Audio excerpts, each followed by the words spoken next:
Thanks, Corinne. When you're standing there at the lectern, you are White House Press Secretary speaking on behalf of the President, conveying his thoughts and views of the administration.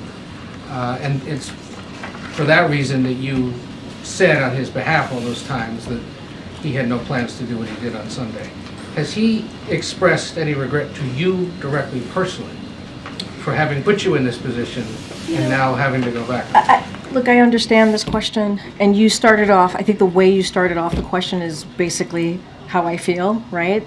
And I think all of us who work in this administration, I work for the president, I speak for the president, I comment on behalf of what he feels and thinks, and that's my job.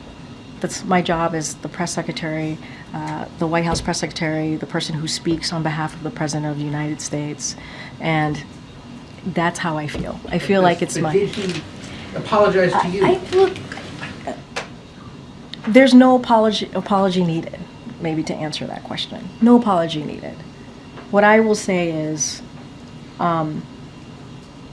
this is a president. You've heard me talk about the legal experts, what they have said, how they agreed with the president in taking this action. You've heard me say that over and over again. I've laid out quotes from different U.S. attorneys, prosecutors, who really laid out how the underlying factors of Hunter's case would not lead to what had occurred in the past several months.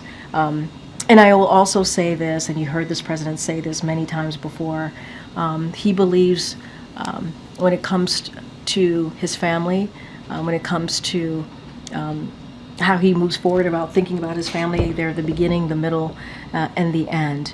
And he wrestled with this. It was not an easy thing for him to decide.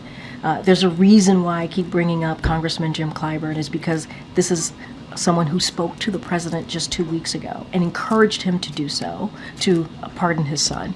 And at the time, the congressman said 2 weeks ago that this president was reticent. So obviously he wrestled with this. So no apology needed from him to me. One of the other things he often says is that voters should trust his, quote, word as abiding.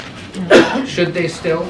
Yes, the president. This was a pretty big, defiant public pronouncement by him that he wasn't going to do this anymore. I hear you, and I understand. But the president wrestled with this. He truly did. And, you know, I called out the U.S. Gov poll where 64% of Americans, that's not a small number, agree with the president's decision to pardon his son. And I think that gives you a little bit of a tiny window of where the American people are on